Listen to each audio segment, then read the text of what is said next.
Welcome to Slashback Cinema. I'm Shawnee. And I'm Ryan. We've been friends since the 80s, and our childhood was built on comic books, video games, and horror movies. Recently, we've been debating how the horror movies from our childhood stack up against modern movies. So we decided to revisit those classic horror films from the 70s through the 80s and 90s, the ones that haunted us, thrilled us, and kept us awake at night. Do they still hold up? Or were our kid brains just easier to scare? Grab your flashlight, pull the covers up tight, and join us as we find out if these horror classics still slay or if they lost their bite. So, Ryan, what is our nightmare fuel for today? Today, we're going to be reviewing Hellraiser from 1987. This was written and directed by Clive Barker and was his directorial debut. Do you remember seeing this movie back in the 80s? Why, yes. Why, yes. Yes, this one and Hellraiser too. I was also a Clive Barker fan, maybe not to the level of Stephen King in terms of love of his stuff, but he was top shelf horror back in the day. How would you compare Clive Barker to Stephen King? Like, what would you say the difference is? Stephen King's horror, I feel like he is American horror. He defines it. And to me, it doesn't get better than Stephen King. We talked about his characters, the world building, so immersive and engrossing. Clive Barker, to me, hasn't held up over time quite as much. When I was a high school student, I feel like he opened doors to a different type of world and horror, that intersection of S&M and sex and this demonic level of hell that you would access. You crank the dial up and now we weren't just smoking pot, we were doing methamphetamine horror. That's a good comparison. Yeah, he definitely took it to a different place, very graphic and extremely violent. Yeah, with Clive Barker, there's no irony, there's no tongue-in-cheek or sense of humor. It's like every character is deadly serious. And I feel like when you do horror like that, you really run the risk of being campy. There's parts of this movie that I thought really could have sounded like they came out of a comedy, right? I feel like when you're that intense, it sometimes will not work out. I think the actor that played Pinhead, well, first of all, we could just start with that. The primary villain of Hellraiser, his name is Pinhead, right? So that is not a name. I mean, I feel like it's just bold of Clive Barker to go with, yes, that's what we're calling him. Right, and Clive Barker just does this with a totally straight face. Actually, I don't think he was identified in the movie as Pinhead. He became known as Pinhead, and he became this iconic creature that Clive Barker had created, kind of the leader of the Cenobites. But I don't know if it was after Hellraiser that he got the name Pinhead, and maybe it's when the movie came out, but Pinhead, you're right. Kind of a weird name. Is it in the trailer that he's called that, or maybe in the second movie that he gets that name? But you're right, when I look at the cast list, the actor that played him, Doug Bradley, is just listed as lead Cenobite. Yeah, lead Cenobite. But then Nicholas Vince plays Chattering Cenobite, and Simon Bamford plays Butterball Cenobite. Butterball! Okay, Butterball! Slurping tongue. Ugh. Yes. Grace Kirby plays female Cenobite. This is the second or third time this has happened on the podcast. I thought I remembered this movie, and the movie I'm actually remembering is Hellraiser 2. That's the movie that I thought this was. And we haven't rewatched Hellraiser 2, but I vividly remember certain scenes, none of which were in this movie. When I went and looked at clips from Hellraiser 2, all of the clips I can remember are from Hellraiser 2. Yeah. So I'm not 100% sure I'd ever seen this before. Well, we'll have to go watch Hellraiser 2 at some point. So, all right, so dig in. How would you describe the plot of this movie? It's actually really surprising. If someone were to ask me, what is Hellraiser about? I would say, oh, there's this box. It's kind of like a Rubik's Cube, but it's got this cool name. What's it called, Ryan? Do you remember? The box? Yes. I don't. It's called the Lament Configuration. Oh, damn, that is such a classic Clive Barker. Like, he's got like this medieval sensibility. So, but it's like a Rubik's Cube. It's like a box that you turn, and then these monsters come out, and then they torture you. That's what I would have said Hellraiser is about. If somebody asked me, that's barely what this movie is about. The plot of this movie, that's like 5 minutes of a 90-minute movie. It's not inaccurate. It's all about the box. But then Larry and Julia Cotton, they move into this old house that apparently was Larry's brother's house, Frank, who had lived there before. You come to find out that Julia and Frank had an affair, and they find remnants of his stuff upstairs and kind of a creepy, like, it almost looked like he was squatting in the attic or something. They're moving in. Larry cuts himself on the door. There's a nail sticking out of the door, and then drips blood into that room upstairs. Well, that was a bad idea, because the blood apparently brings Frank back from the hell that he had opened when he was playing around with that box originally. So the plot of this movie is basically Julia Cotton wants to get back with Frank, And so the only way to do it is for her to keep killing people. That's like what the whole movie's about. Just her flirting with guys, bringing them back to her house. She has to convince him to go to a room that has absolutely nothing in it at all. And it doesn't reflect well on guys that they're like, there's no furniture in here, there's no nothing. The only thing in the room is a hammer, which he immediately picks up and bashes their heads in. Well, yeah, apparently Julia had it bad for Frank because she was willing to Yeah. murder all these people. So Frank, you see him come back to life as this partially formed human, and each kill that he gets, more of his body gets reformed on this side of this realm versus where he was with the cenobites. So yeah, he has to keep killing people to get his body reformed. What did you think of the special effect of bringing Frank back? They do it very slowly, where these two like sprouts come up out of the wood and then they curve, and then all of a sudden you realize that they're arms, and then he's like slowly pushes his way out of it. And then he's like this half-formed creature. The actor that played Julia said on the days that she was interacting with the creature, she couldn't eat lunch beforehand because it was so gross it would make her sick. It Did you? was super gross. It definitely was in the thing space in terms of Yeah.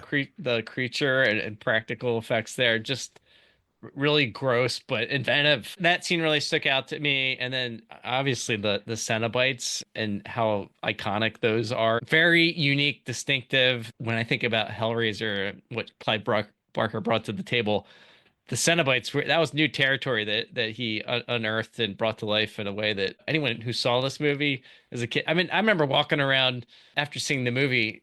I guess we were in high school at that point, but everyone would be like Oh, chattering doing their the tea teeth. thing? Everyone was down with Pinhead and the chattering Cenobite. Butterball did not get as much love, and neither did the female Cenobite, though. The other thing I remember about the character to be named Pinhead later is he had really cool one-liners, right? If you had asked me a week ago before I saw this movie, say something that Pinhead says, I would have immediately said, "She is in her own hell, just as you are in yours." There's so many lines like that. And give it a Explorers in the further regions of experience. Who are you? Explorers in the further regions of experience. Demons to some, angels to others. give it up for Doug Bradley. He says that stuff Bravo. totally straight, and he just has the right amount of like flourish and the right amount of menace. That actor just completely sells it. I feel like the whole movie falls apart if these monsters don't work. In the 80s, there are those silent monsters from Friday the 13th or from Halloween, and they're just lumbering, lumberjack guys with an axe walking around slashing people. And then there was this huge shift to Freddy Krueger, who was ironic and silly. He has a sense of humor. He's got personality. And then Yeah. Pinhead is completely deadly serious. A really distinct kind of character. And he delivers his lines with aplomb. Oh, no tears, please. It's a waste of good suffering.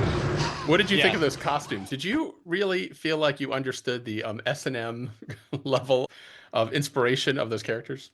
No, so I remember reading Clive Barker, and there was always a lot of sex in his Yeah. novels and his writing. And the S&M stuff, I don't know that I totally understood it. It was sort of like when in elementary school you would climb the rope in gym and you got that funny feeling, but you didn't know why. And like Clive Barker with the S&M stuff, I was just like, what the hell? Something weird's going on here. Why, why is Clive Barker making me feel funny? So maybe I'm in the S&M. I didn't know it at the time. I don't know. Yeah. But yeah, no, Clive yeah. Barker opened up a new world for you. Apparently. But just to He- clarify, I'm not into S&M. Oh, I feel like if you want to ask me what moment is going to be on the cutting room floor of this episode, but I so wish we would keep this in. I We love might it. have to leave it in. Although, yeah, who knows? Everything you said, no notes, perfect. But it's true. He is in his own hell, just as you are in yours. The movie was really successful. It had a budget of $1 million, but on that $1 million budget, it made 30 million. So it was pretty successful. This movie was, I didn't realize it, directed by Clive Barker. Yeah. I guess some of his other stuff got adapted and he was not into it. He was like, I want to direct this. How can I do it? And they said, keep it under $1 million. You got to cast a bunch of no names and Right. we'll give you the green light to do it. And again, another horror movie. Like it's this singular vision of a Right. dude or a woman that brings it to life. And it gave him the control to shape Hellraiser into what he thought it needed to be. Yeah, and that $1 million, unlike other movies we've watched, it feels like it costs more than that. Special effects are good. It doesn't feel like they chinched out on design or the script. Did it bring you back to the 80s when you rewatched it? We're going to talk about another movie, Night of the Comet, which is just drenched in the 80s and oozes 80s. Yeah. This movie is less 80s. I don't want to say that it's timeless, but it doesn't feel as tethered to an era. I think some of the So it's not as dated. Yeah. it's not as dated. Some of the special effects, like when the sparks would come, when the cenobites would show up, or the cube, like that Oh, yeah. has not held up. But the creature effects and the monsters and the gore, holy crap! Yeah, I don't think it's aged at all. That end scene with Frank and the Cenobites, like that was all burned into my brain. I guess I was really surprised at just how graphic it was, even all these years later. Like it's still pretty damn gross in Yeah. parts. The other thing I thought I remembered about the Cenobites, again, which was totally wrong, was I thought they were demons. I thought they were like monsters from hell, and I could never quite understand when you unlock the box and they appear, what is it that's going on exactly? Like they seem to torture you, but then people seem to want to unlock the box to be tortured. That kind of like sadomasochism, I just Right. couldn't wrap my head around as a Yeah. teenager. Well, what's the point of opening it if you're going to be tortured and hit with whips and have candle wax stripped on you if you know that's going to happen? He does say when Pinhead shows up in that first scene that he's like, we're angels to some, demons to Yes. others, and I guess just depends what you're into. And clearly, some people like having their faces ripped off by demons. So Yeah, that's the line that made me realize, oh, it's not exactly like I remember, that they're really just like extra dimensional creatures. And that the people, they seem to want to be tortured, although they always get a little more than they ask for. Right? right, Kind of like a fairy tale. They have this interest in the dark side or interest in the witch's cabin. When they get there and the witch throws them into an oven and bakes them into a pie, yeah. they realize they bit off more than they could chew. That comment about tapping into fairy tales and myths, Mhm. I think, is interesting. The other thing I had thought about was, are you familiar with Aleister Aleister Crowley? Crowley, Yes, yeah. he was the English occultist, early 1900s. His whole jam was that intersection of magic and sex and the powers or realms that you could unlock through the sexual experience. Clearly, Clive Barker had read his stuff and was spending time in those spaces that Crowley was exploring, which shows up in his writing. Yeah, that's a good catch. I didn't think about that. That Aleister Crowley was also a big influence on Anton LaVey, the founder of the Church of Satan, and that yeah, kind of like almost like fetish of pain. Well, we were talking about altered states and why would you push your body through that? That Oh was yeah, one path is the purification through pain, and it's yeah. this idea that if you can break the body and break through to the other side, that's a way to open those portals. And clearly, some people are into that. You want to talk about favorite scenes? It's any of the scenes with the Cenobites. Yeah, Those were the highlights of the movie. Although you did mention very little screen time for them. Like in my head, they were this right. really dominant thing in the movie, but they are used quite sparingly, and that's actually probably a good thing. Kind of added Yeah. to the horror of them. But we did talk about that scene where when Larry drips blood into the attic floor, and then it Hmm. brings back this. You don't know what it is at first, but it's Frank being resurrected from the other realm through the blood, and just that was disturbing and creepy and really well done. Yeah, Yeah. totally agree. That was a really neat visual effect, and it really seemed to work. What stood out to you? I also really like that scene of Frank kind of being recreated. It reminded me a little bit of, this is going to be a far pull, but in one of the Spider-Man movies, Sandman is created. A guy falls into a scientific vat, and then his body like dematerializes and rematerializes as Sandman. And Yep. that scene of slowly creating a person one grain of sand at a time, or in the case of Hellraiser, like one sinew at a time. It's really a fascinating thing to watch. And when a great artist does it really well on film, it's very evocative and entertaining and fascinating to see a kind of a creature slowly get pulled together. It is kind of confusing. Like I feel like in these movies, you can't ask too many questions.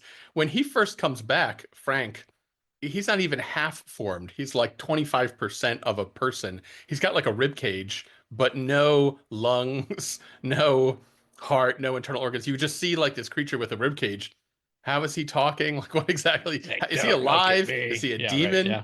Yeah. But he seems to come totally back to life over time. So I'm like, I don't quite understand if he's alive or dead. But over the course of the movie, I feel like you can't ask too many questions like that. You just have to like buy into the fantasy realm of it. A lot of horror movies seem to follow the rules of mythology or fairy tales, where it's like, why does a kiss bring the princess back to life? Because that's how the story works, Right. right? Why does blood bring Frank back to life? Because that's just how we did it. You just have to kind of buy into that, and generally it works. The other scene that I did like was at the very end of the film when Kirsty and her boyfriend have escaped the burning house and they're now standing outside, and she's got the puzzle box in her hand and she throws it into the fire, and then that homeless guy that had been kind of showing up throughout the film, who was very creepy looking, had these crazy looking eyes, comes out, walks into the fire, grabs the box, and they're both watching in horror. And then he transforms into this demonic kind of dragon demon creature, and it flies away with the box. Yeah. They cut to a scene of the puzzle box of that scene in there, Hmm. and then fades out to the table of the puzzle boxes being reset and handed off onto the next seeker of pleasure and Right. pain. Yeah, you know what it reminded me of? The ending of Krampus, where those little Hmm. Christmas snow Snow globes, globe, and yeah. it kind of like pans back, and the Yeah. creature has this like thing. I got the sense from the first movie that there's only one of those puzzle boxes, but then later on, I feel like in further movies, it's like a factory of those puzzle boxes. Like Milton Bradley produced those puzzle boxes because they're Satan's all over the workshop, place. working year Yeah. round, Yeah, cranking them out. like every neighborhood seems to have another one. One of the Cenobites actually, I think, doesn't work. I'm not even trying to describe it to you, but I feel like it's the one that gets the most airtime. It's kind of like just a giant like penis scorpion. That's the only way I Oh, can describe it. yeah. Well, is that a Cenobite? My take was we're talking about this other realm or dimension Yeah. of clearly a hellish place that had all these different creatures, and the Cenobites were maybe the curators, and then the one you're talking about, which, yeah, the effects weren't quite as good on that one. It just didn't hold up. It wasn't believable. Right. And it felt like as a monster doesn't quite work. I don't know if that was like Clive Barker's idea or like the studio. It just seems conceptually, it almost felt like it didn't fit into the movie to me because the Cenobites are so, they're in leather and studs, and you know what they remind me of? Their costumes are kind of like 70s punk outfits. It's like S&M and 70s punk kind of Yeah. merged together. And that creature is just like a weird, fleshy, evil penis scorpion. I don't know how else to Yeah. describe it. Shoot, we Um, need to find what that thing, like I saw somewhere there was a note on what that thing was called. are you saying it's not penis scorpion? And our monster character, Penis Scorpion. Is that worse than Pinhead? Is it the Yeah. engineer? Yes, engineer, that's what it is. Which is kind of weird. He doesn't seem like he'd be able to engineer anything. Like, Yeah, yeah. that's not how I pictured engineer at all. No, he had like the little floppy and It not says very agile. the engineer is a being that seems to be constructed from something between scales and human skin. It has blazing amber cat-like eyes, a scorpion-like tail, and several rows of teeth. Well, did I just project the No, penis onto nope, that no thing? penis. Come on. The front of it. Come on, that is a. I am going to stand by penis scorpion. That's even a better name than the engineer. We should just call Yeah, this episode Penis Scorpion. yeah, that's well. S&M Penis Scorpion. Here's the one scene that I thought, I can't believe they pulled this off and it's not a joke. There's a point where Kirsty accidentally does the box, and then the Cenobites come to her and they're going to torture her. And Kirsty says, "Wait, I know someone who escaped you." And Pinhead said, "No one ever escapes us." And she says, Frank escaped you." And Pinhead says, "Suppose somebody escaped us." What do you have to say about it? One time, one guy escaped us. What's the big deal? Fine. And how do you know him? Are you guys related? Do you go to the gym together? Do you have his address? Do you have any photographs? We've been looking for him. I didn't want to admit it, but sure. He's the one guy. Well, I do like how they're from a demonic level of hell, but apparently they can't find him when he lives down the street or wherever Yeah, you yeah. know he's hanging out. Like she's like, "I'll Yeah. take you to him." And they're Right, like, right. Just like thank you. he's on the same block. He hasn't gone very far. And then give it up for Kirsty, by the way. She does not fall apart in a pile of tears like I would in this scenario. She like fights and fights, and she then goes on to be in Hellraiser 2 and Hellraiser 3. She's been keeping this Synonymous. franchise alive. Yeah. Well, in Dumbass Moves, I'm sure you read this. So Clive Barker made this, and then apparently he sold the rights off to Really? Hellraiser after this released. So all those other movies that got produced, he didn't see a dime from it. Wait, sold... even Hellraiser 2? He had nothing to do with Hellraiser 2? Oh, it says story by Clive Barker. But he didn't do the screenplay. He didn't direct it. Yeah, you're right. The only one he totally controlled was that first one. Yeah. He stated that he signed away the story and the character rights to the production company prior to the release of the first film. Well, you know what? He wasn't he was no Stephen King, so he might have needed the money. That's true. Should we do stabby ratings here? Let's bring this plane in for a landing. What's your stabby rating?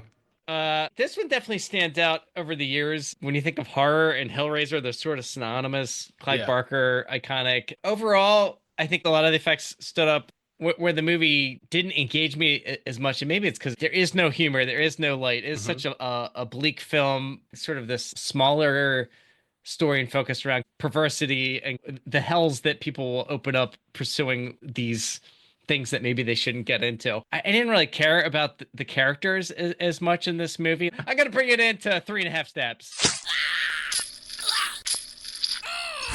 3.5 stabs. I think that's justifiable. I'm going to give it 4 stabs.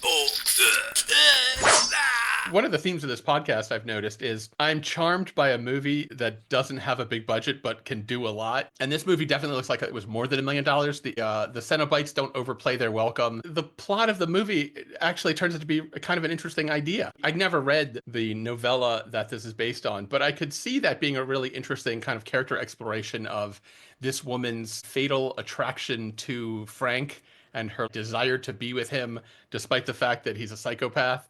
That relationship I found kind of interesting, and I feel like the horror scenes worked, and give it up for that special effect of Frank reconstituting. All right. If you're interested, we would love to have you join us on social media. Ryan, where can people reach us? Visit us at slashbackcinema.com. We're also on socials at Insta and TikTok. And if you want to get some Slashback merch, Ryan has done some inspiring work. Go to the slashbackcinema.com. The link's at the top. Takes you to our little pop-up store. Great gifts for loved ones or just yourself. Thank you for listening to Slashback Cinema. Take it.